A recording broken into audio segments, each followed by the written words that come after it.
And I just started getting death threats. They were like, where is she? Where does she live? How do we find her? People are telling me like you're gonna die in 6 months. It's going to get worse because the money, the resources that have been uh, going towards climate control projects have been coming from Europe. The person of the year in South Africa is going to be somebody who has disappeared. Children comprise 64% of traffic victims, but even more depressing is that 50% of child trafficking cases are carried out by relatives.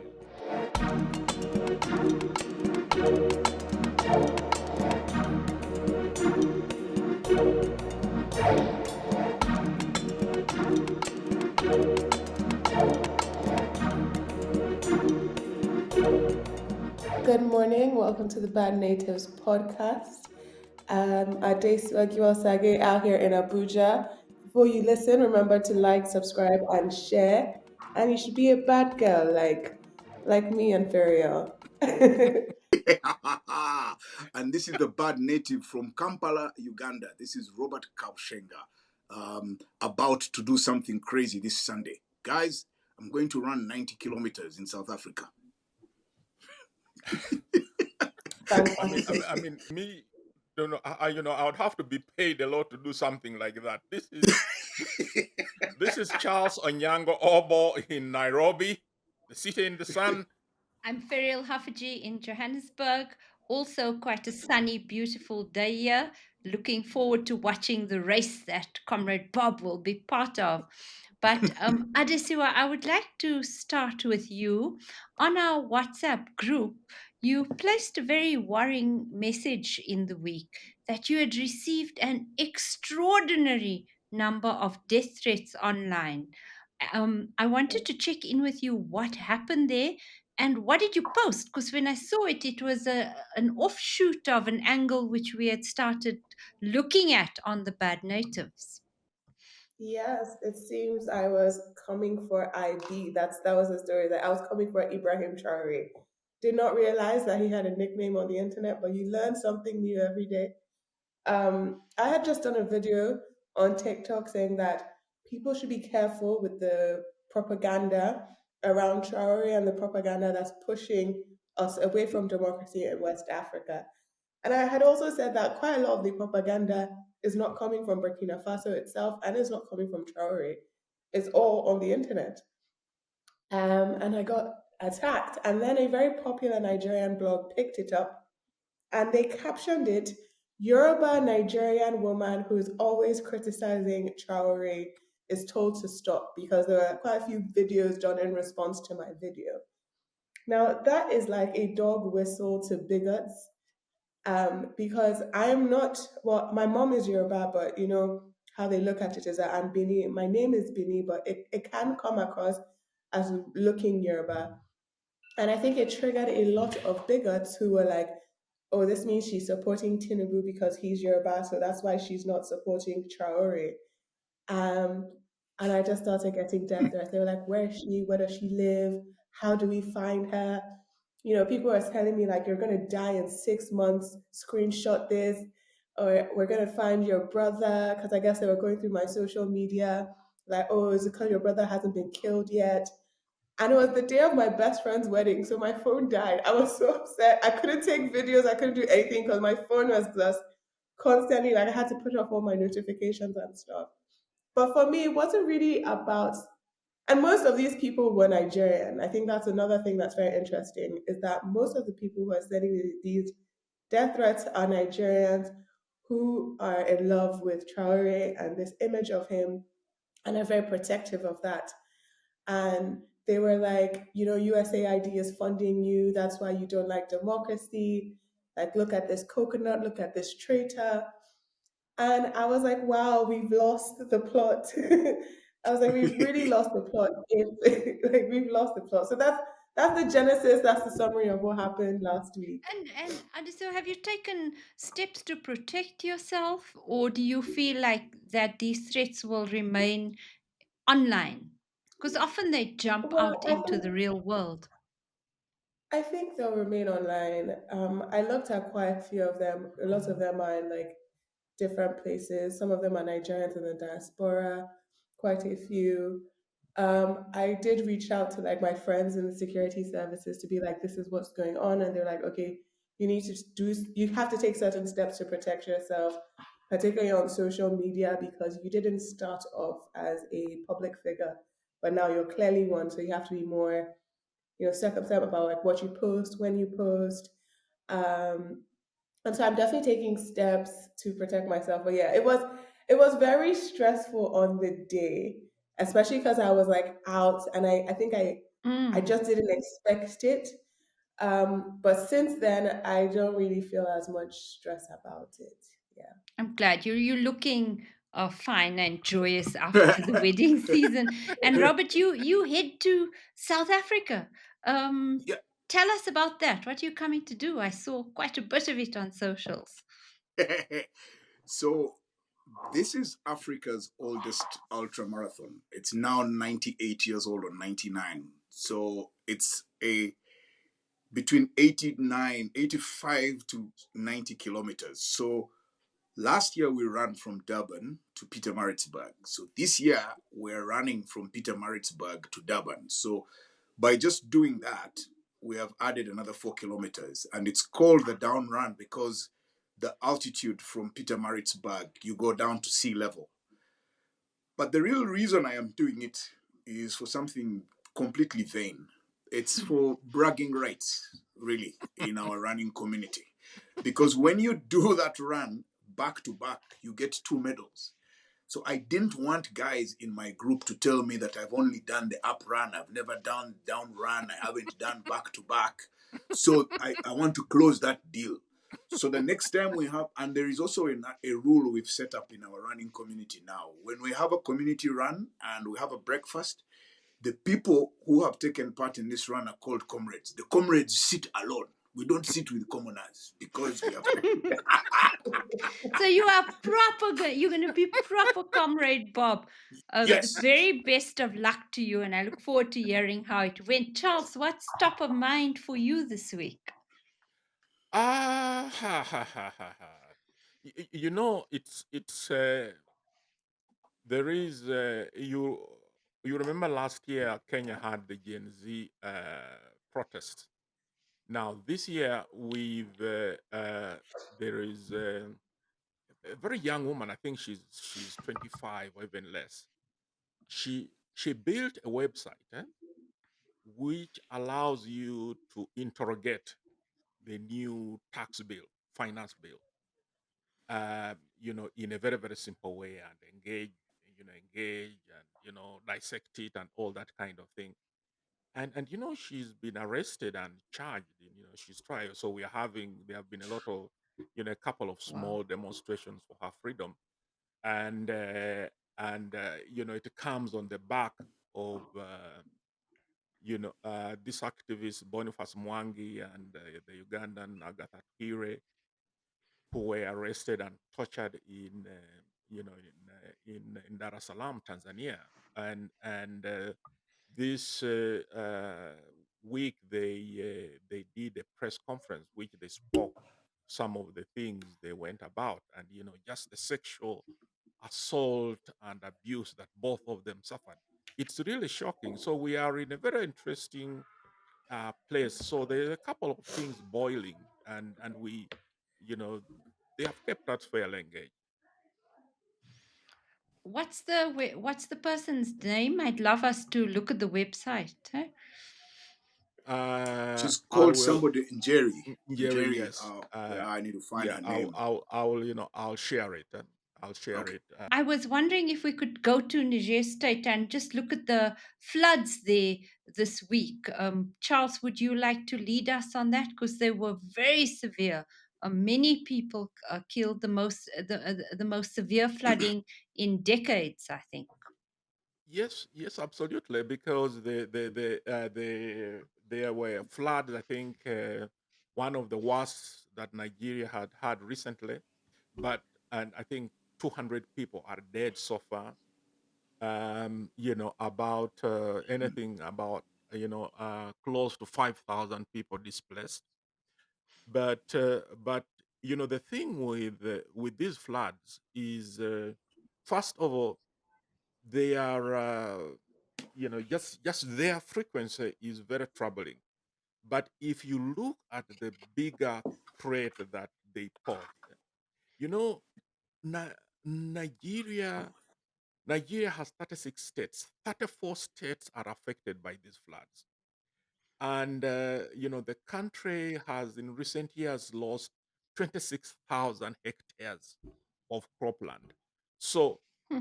I mean, just apart from the drama of it, what we are seeing in several African countries is just the damage, to, and uh, let me give you an example. Sudan, from the recent, the spats of the last few years, Sudan has lost 4 million hectares of cropland, which is nearly 41% of it is cropland. To give you a sense of what that is 40,000 square kilometers, and it is larger than 12 African countries. So, as as an existential threat, floods have, you know, they they are now posing as biggest threat as any of the environmental catastrophes that you can think of. So it's the climate disaster is not a future risk. It's here. It's Yeah, right with yeah, us. Adesiwa, yeah. how is Nigeria managing through this disaster? Well, we're not managing. You You know, see, the is it You every have to say person that. for themselves? it is truly, because Ah, I said last year, the head of the, I think it was palliative committee or whatever, came onto Arise News to talk to me after a flood, another flooding disaster that happened last year. I believe this was in Borno, and it was due to poor maintenance of the dams and such. Mm. And I asked, I said, what have you done for the people of Borno State? And she said, we shared rice. So you shared rice. People with no homes, no access to clean water, no access to medical care. People who've lost their family members, you shared rice. And I said, what have they done to us in Nigeria with rice? Anytime they must share rice. A pipeline burst, they share rice. There's flooding, they'll share rice. I was like, Share rice. this idea of managing, it's honestly for me, it's embarrassing. I remember in secondary school having to listen to, all these talks about climate change, about, the global shocks we're going to face. This is nearly 20 years ago now. And the same conversations that were being taught to us as teenagers and preteens are the same conversations we're having on a national level now with no change, no policy change, no policy implementation change, no structural changes. We have people building airports that have never landed a plane, whereas just simple things like maintaining dams, having proper irrigation systems, because they can't cut a ribbon and have a grand ceremony, there is no the politicians are not incentivized to do that work. So the front pages of all the newspapers today are saying that there is 1,249 communities at risk of flooding this year. And so NEMA, which is the National Emergency Agency, is now sending out teams to some of these states. It's 30 states and Abuja, which is at risk of flooding this year. So they're now trying to mitigate some of that. But in terms of managing, we're not managing, and it's so disheartening. But I think we've gotten used to the loss of lives in Nigeria that there's no sort of national emotional response to the fact that 1,000 people are missing. And Robert Furio, I Dow, how just, are things looking your side? Because in one of our first episodes, your office was flooded. we've had to deal with this issue probably much longer than many people. So because so Uganda is almost surrounded by mountains. So we've got a big mountain range in the east, another one in the west, then to the southwest, and then to the northwest. There's even quite a bit to the northeast.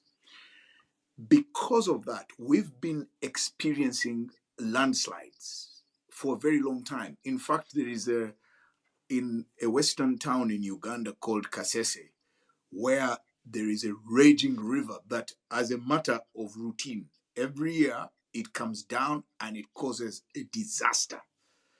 Then there is another mountain range, so that's on the Renzori mountainside. But then on Mount Elgon, we have exactly the same thing. You've got people's homes and gardens being washed down and people being buried. In fact, the worst part is that the floods came right down and covered the town, which is in the valley. Mm. I I think that at Desua, the problem or you describe is not a Nigerian problem. It's a failure by the African political establishment to understand the catastrophic nature of the environment. It's not one of those things you can either throw money at or you can beat into submission. Because yeah, I mean, you can't deploy riot police to deal with with floods. You can't torture the sun from shining as brightly as it wants to. So, because the African political establishment behaves like a carpenter, where every problem is wood is a nail and the solution is a hammer, they've failed to deal with that. But it continues to manifest itself.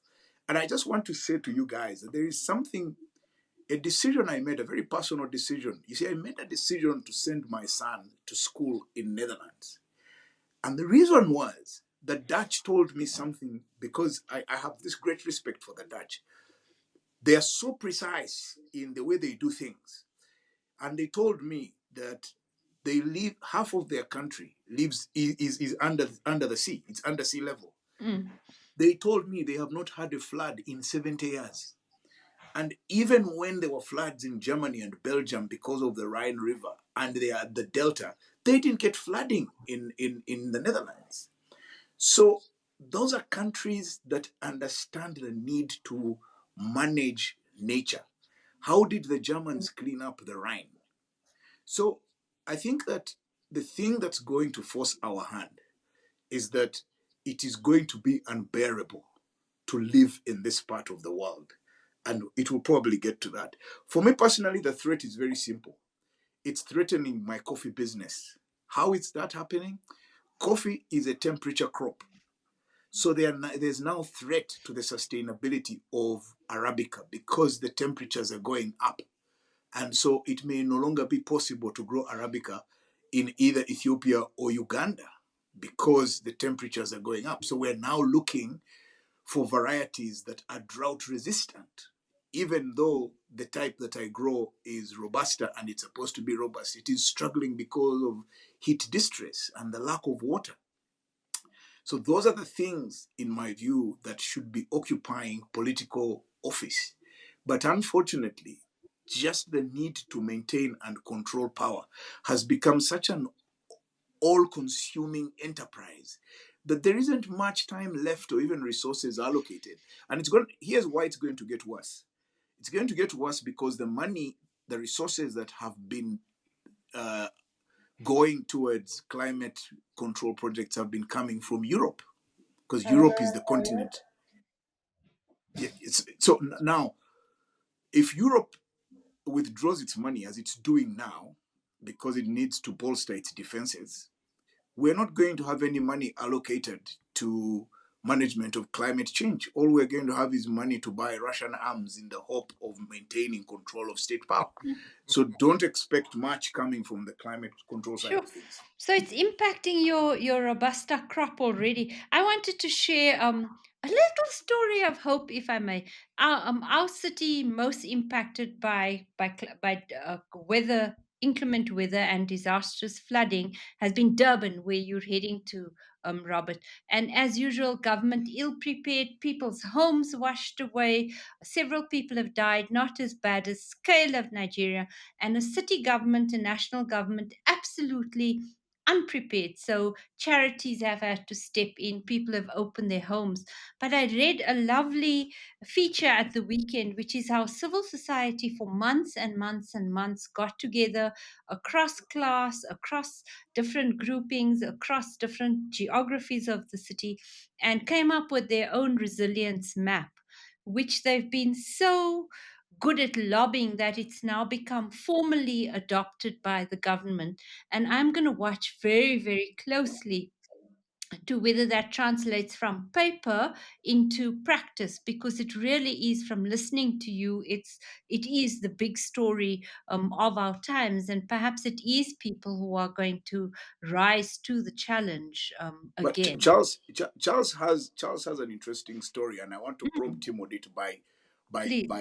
telling you that one of the responses for some of us to the climate change challenge, especially those of us in agribusiness, is to do something called a microclimate. So you can literally cool down the temperatures on your location, your own location, by just having a forest in your area. So one of the things I am looking at next year is investing in planting coffee compatible trees that can provide shade. And if they provide shade, that will cool the temperatures in the areas where the coffee is grown. And then my own local farm can have a slightly cooler temperature, even if all around Mm. is blistering.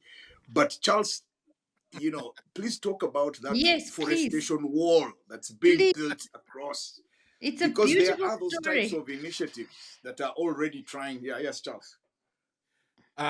Which one should I talk of? The one in Nasinge or the one in the Sahel? Both, actually. Do you guys Oh, know that Charles has a butterfly farm? no, no, no, no, I no. know. Park. So actually, we have been so In successful that what? it is now becoming a problem. But if you see Adesua, a Charles has Google, a butterfly farm. if you get a Google Earth map, our home and our project, it sticks out like this giant green sore thumb. Wow. But part of that is that there is actually a movement, and it's just not us. I see that in Kenya, I see that in Tanzania. I was added to an environmental group of people who do crazy things around Africa. So one of the most heartening thing is that Pharaoh, you mentioned people, I mean civil society, but just individuals. This has become a very, very big activity. So I'm seeing hope there. But also, what is happening is this great green wall of Africa across the Sahel. The thing isn't so, okay, it's in about the wall. Finally, we are seeing a lot of progress, in about it. But but the most exciting thing about it is the we are seeing this return to indigenous African knowledges that had been abandoned which were abandoned after the colonialists arrived, and these are the answers that are basically, um, illiterate peasants in the Sahel. Uh, they are pushing back the desert with these, traditional knowledge. So I I have a lot of hope, but if the contrast, Pharaoh, with South Africa is that in certain parts of Africa, and certainly like Uganda, the biggest enemy now are the environmental civil society groups. Mm. So South Africa is lucky that I think you have a much more liberal regime in that respect, but the environmental groups have become the new enemy. But the other Mm. thing, which is a very uncomfortable fact, is that some governments use ecological terrorism as a political tool. So you find that in regions in which they are not popular, they are happy to let the destruction of wetlands and all that happen because it leads to the economic collapse or deprivation. I mean, deprivation of opposition strongholds. So that so this very nasty African politics then fuels these environmental crises in that way. That's really deeply insightful. Mm. Adisua? I was going to say, because I'm sorry, but I missed the beginning part because, Nigeria's internet. But I read a very interesting piece in Humango yesterday or the day before about how Boko Haram is recruiting boys using Tumo, which is just It's food. They're using food to recruit boys. And part of the campaign is that they go and they destroy the farmlands, they take all the produce for these communities, and then the children are starving. And they use this starvation and hunger as like a tool to then recruit these children to the forest and to their midst. And I was reading an interview with one of the boys who was recruited by Boko Haram, and he said that he had better medical care in the forest than at home, and that really confused him. And that he was having full meals in the forest with Boko Haram that he couldn't have at home, and so this idea of missing home was actually foreign to him. And I think so when we talk about, building this green walls, trying to stop, the spread of the Sahara and terrorism in the Sahel, for me, the conversation of climate change and its relationship to terrorism is one that we do not have often enough. Filio, Clearly. Yes, Robert. Filio, going by the positive, that the positive side, two things that would neatly take us into another big story of the African continent.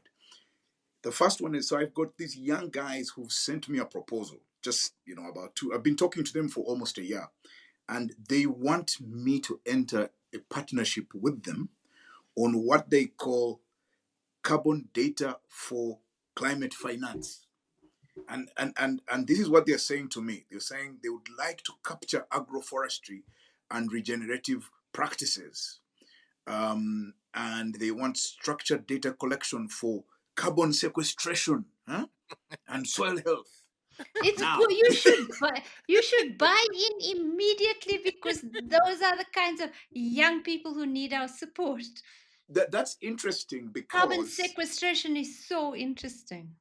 and eligibility for carbon credit markets, which sort of neatly takes us, at least for me, I don't know if this is the time to introduce it, that one of the, according to the news, one of the big issues that the African Development Bank is thinking about is how to create a system of carbon credits and integrate it into the African Stock Exchange as a way of monetizing that and dealing with climate change. So I think that even if we're going through these catastrophes, there are places where Africans are actually thinking seriously, even if the politicians may not be thinking about this issue. We do actually have a lot of good professionals, like now these young people and now the ADB. So I just thought, The yeah, in terms, ADB is for me a shining beacon of the kinds of institutions we want to build.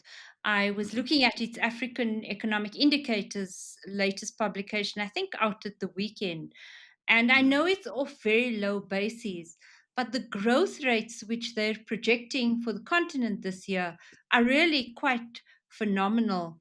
Adesiwa Charles, were you keeping an eye on the election of the new ADB president from Mauritania at the weekend? Give us your thoughts.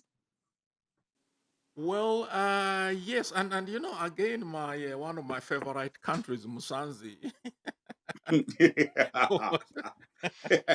comes in because it was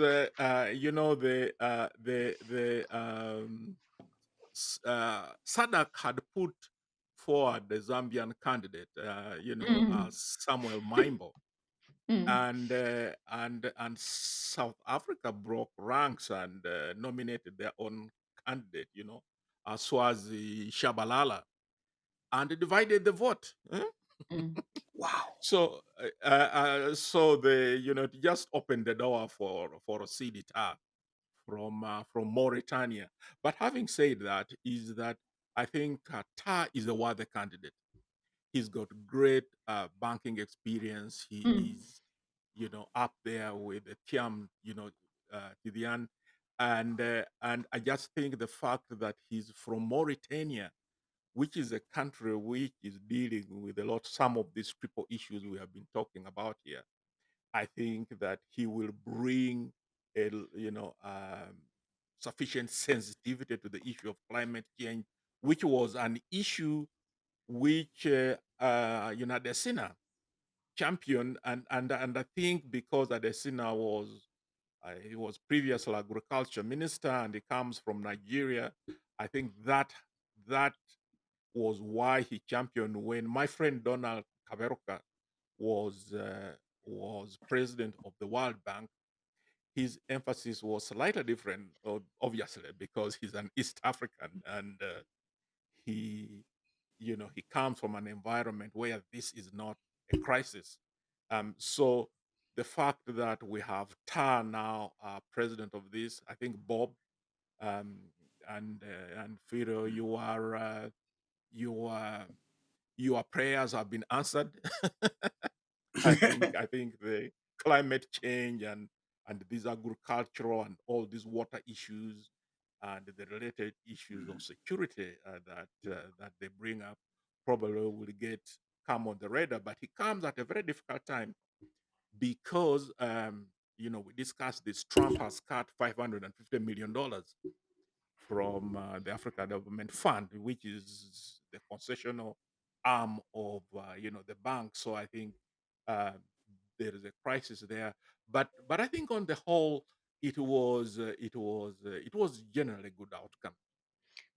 Excellent, excellent. I mean, I don't know why South Africa put up Swazi Shabalala because it ended up securing a 76.1% vote for Tar.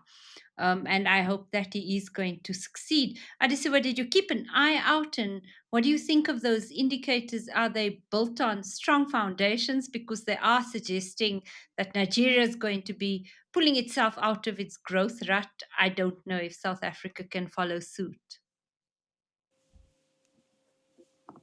I definitely, I paid attention to it because, Nigeria's own Dr.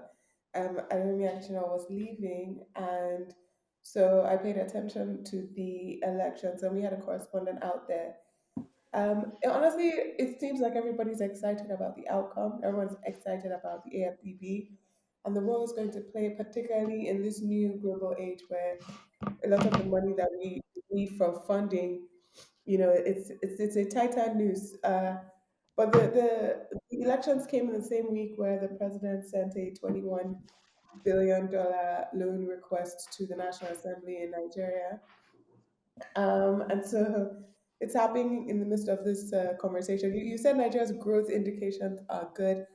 I think it's a very weird thing that we face now, and I think ultimately comes back to me as what is the value of the African life to those in positions of power and those who sit across from us across the ocean? Because the World Bank can say Nigeria, oh your Tinubu's reforms are working. This is going to be good at the end of the day. But in the same report, say 3 out of 4 people who live in rural Nigeria are now living in poverty. That millions more are going to fall into poverty and that people are going to die. And so you have to think like what matters to them. If they're like, oh, keep at this, in 15 years it might look good. But in those 15 years, millions might die or thousands might die. Millions are going to slip into poverty and they're like, oh no, that's all fine. Your currency will improve at the end of the day. I always wonder that what do we value? What do our leaders value? What do these international organizations value? If it's not the actual life of the average citizen, because this idea of trickle down growth, trickle down economics, it doesn't work. The money does not get to the lower levels of society. So yeah, Absolutely. that's one thing I've been thinking about recently. Yeah, I've been looking Yes. a lot at Amartya Sen's work on development as freedom. It's like one of my seminal texts, and with my masters now, I want to look at the ways in which state capture impacts that trajectory of development as freedom. It's a thesis I'm busy building on here, but I wondered as we begin to wind up, colleagues, if Uh, the output, Philio, you want before to say something? Yes, please, Robert, go. this is one of those contradictions that comes out of Africa that just boggles my mind, and it's a positive contradiction. That at the local national level, our politics and elections are governed by patronage and all sorts of base considerations. But when it comes to continental things, we sort of put our best foot forward. We I mean, do. if you think about it, the AU chairperson election, I think we actually selected a competent technical person rather than a political choice. So Raila was a popular political choice, but the guy from Djibouti was a competent diplomat. Mm. This guy from Mauritania comes with the same credentials, and both of them come from countries where they're small countries. They don't have continental power and they don't bring the baggage. So for once, the finance ministers who voted on the basis of credentials and competence, not on the basis of horse trading. And so the big story that I think we may have all missed, which I think drove the election of this guy from Mauritania, is that he has a very, very good record with the Arab Development Bank, and therefore has the networks in the Arab world where they're flush with cash. So he's got the experience to build a development bank, but he also has the networks to bring in the monies where the monies are. The monies that are going to go into African Development Bank are going to come from the Middle East. And there was no way Swazi Shabalala or the Zambian guy was going to get the audience Very. that, You make a that is great required. point. Small countries proving to be one of our themes of the year. So, as we begin to wrap, I was wondering, the person of the year in South Africa is going to be somebody who has disappeared. And I was wondering if the news of Jocelyn Smith has reached your shores. Is Oh is that the yes. is that the girl who was killed? Yes. Well, we don't know where she is, but her mother was found Yes. guilty last week of trafficking her. Oh God. That story is so upsetting. It enraged me to know that I was enraged reading that story. You know, trafficking her for her eyes or her features or something to Mm, some. It's honestly it's and also boasting to her neighbors allegedly about how mm. she's going to sell her daughter for this puny amount of money. It's absolutely horrific. But For but but but it is 20,000 Rand. I don't know what is that in dollars now. It's about, what is it, 1,000 almost. Eh? yeah, it's but it it's a problem because first of all, if if you look at child trafficking, in Africa, children comprise 64% of traffic victim. But even more depressing is that 50% of child trafficking cases are carried out by relatives. It's like gender-based violence and and rape. At home. So it's really deep.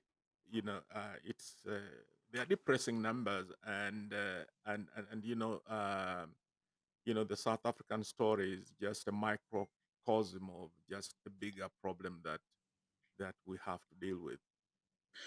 So, Furio, there is a Ugandan young lady who works in the Ugandan immigration who has built a reputation as a champion against human trafficking, and she's done some incredible work. And she just came out of dedication and seeing the different telltale signs of a trafficking situation. So I don't know if you know this, but one of the things that they now do is they train immigration officers to be able to identify a typical case of child trafficking, or let's not even talk about child trafficking. Let's first talk about just human trafficking. That they one of the things they are taught to do is to look for hesitation and fear, especially if somebody is traveling with another and their power dynamic is that a lot of the questions are being answered by the person who seems to be in a superior position and is not necessarily guiding but is trying to cover something. So in those cases, immediately the immigration officers have instructions to stop the people from moving.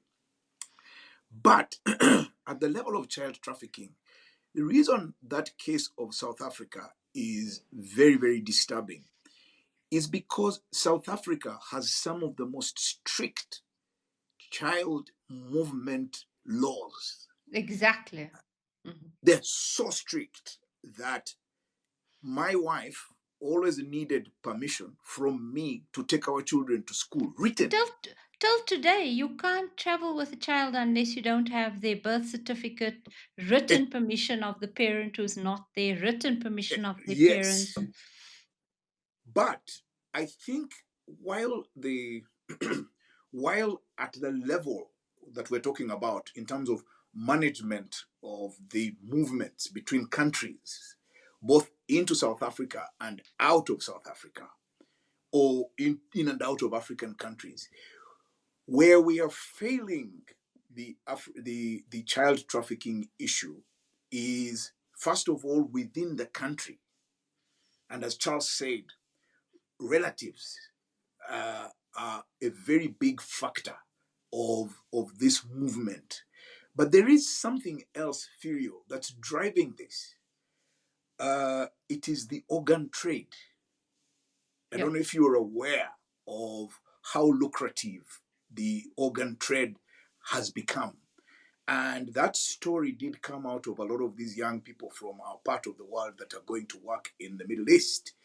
And one of the biggest problems was that they would they would pretend or create an illness you have that doesn't exist, and then you have to go and then they take you to hospital, and actually what they're doing is they're harvesting your organs, and then these kids would start, their organ systems would start failing and they would die. So recently a friend of mine, I hope this makes you laugh, he went for an operation in Turkey, and they asked him, I think it had partly to do with his eye, or I can't remember exactly what the story was, but he said they asked him if he wanted to be a full anesthesia or partial. He said partial. He said, because I want to see what you you guys What you may doing? take out, may take out my kidney instead. That's terrible. So Oh, what a while we might think the temptation is to think that young people like that are being trafficked either for labor or for sexual purposes, I think the more lucrative thing nowadays is the organ transplant, organ because we have a lot transplant. of people living long enough needing organ transplants, and the industry of medical tourism is growing so fast that there are not enough human organs available to people for that to happen. So that's part of the reason, really, that's driving this trade. And Thank you. yeah, So on that somber note, I'm going to move us to parting shots now. And Adesua, I wonder what yours would be.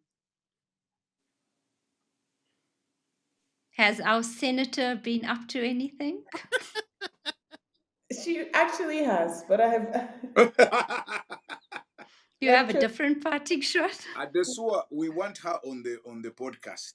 Maybe she'll do Definitely. it. No, it seems like she's doing internet interviews. I don't know why I put it that way, but I've seen her on podcast type shows.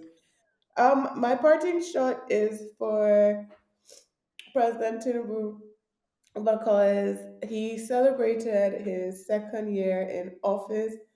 Not his, well, also the midterm of his office at on Thursday last week, and he celebrated with this huge celebration for completing 30 kilometers of the Lagos Calabar coastal highway. I need to send you guys a picture to understand how ridiculous this is. It is less than 5% completed. Um, Sorry. Our leaders are terrible. Adesua, yes, Adesua, yes. our president was touring the success of his agriculture initiative. He Mm. went to visit a family which has one pig. So, so if you think Can you guys see this picture? Can you see this No, picture? it's a terrible road, man.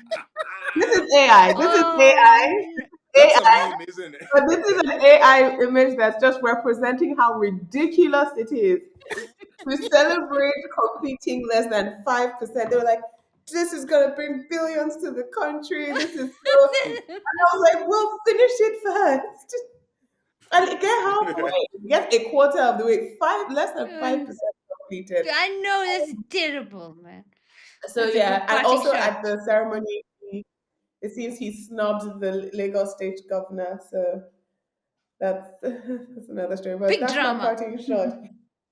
Thank you, Drama, Charles. but 5% It's me. completion. It's me first. Then Charles closes that deal as always. We know it. So there's so so so mine has to be where I started the conversation this morning. It is the being a, that there are things like the comrades race in South Africa. Let me just tell you to get a sense of what this is like. The total sign up for that run is 24,000 people. So likely we will be 20,000 people at the start. It takes 30 minutes for those of us in group H almost to get to the starting line, long after the elites have gone. But the beauty of this is how South Africa has gotten sports tourism absolutely correct.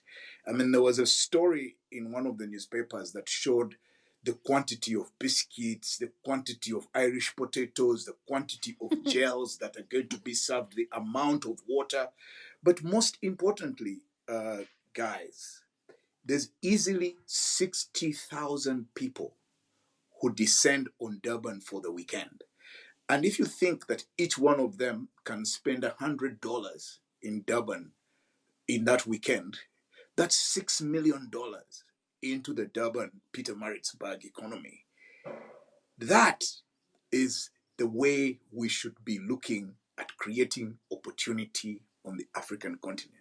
And really, although I am going for a very personal reason, which is, as I said, bragging rights, but it's also to make the point that these are the things on which we should be spending resources and time, because those things create opportunity. Like there, I know a number of people from the Ugandan group who are going to stay in Airbnbs, travel, there's a travel agency, the hotels, all of that creates opportunity for young people, and they're able to enterprise around these things. And by the way, the whole route, the whole 90 kilometers, there's communities. People come and sit outside and they're cheering us and they're so much a part of this festival. I wish those are the things we could do here. But it's for me, it's a really good example. Plus, on a personal level, I get to have 12 hours to myself, no digital interruptions, nothing with people I don't know, and I'll be deep in my thoughts. So yeah, so Very that's good. my That's a thing as well. lovely parting shot. Charles. Yeah. Well, actually, and I have something else. But now that you've mentioned Durban, it's not my main parting shot, but it just brought up something which I read, and it was talking about the the the main road connecting Johannesburg and Durban is called the N3 freeway. Now, Durban is one of the busiest ports in the southern hemisphere, so that road is like Nairobi to Mombasa. So Mhm. the story was talking of this: the police and the roads authority was stopping truck drivers because they have a tendency to drink. So the story said that one truck driver was 3 times over the legal limit of alcohol, but one of them was 20 times. I have to assume if you're 20 times over the limit, you can't see. Yeah, Then I you're mean, I blind. mean, just what does that even look like? So it's but anyway, my thing. I don't know if any of you know someone called Reverend William Barber. He Yep. is kind of a Martin Luther figure. He's a civil rights activist in the U.S. He's a pastor. He's an anti-poverty champion and all of these things. And he has this very interesting non-profit that he runs. Now, he's a while back he divorced his wife of 37 years. So recently, last week actually, she wrote to the judge asking her to investigate, the fact that he was diverting funds from his nonprofit. Basically, was stealing from his nonprofit. Wow. But here's the thing: the question is, what was he doing with the money that was diverting? He Uh-huh. was paying her alimony. So, What a great, what a great story. so Well, he that's was, funny. yeah. So he was, he's using the money to pay her a $7,000 alimony every month. So I said, Oh my this God. gives a whole new meaning to biting the hand that feeds That you. feeds you. That's beautiful. It's just for me to wish Comrade Bob the best. Wonderful race.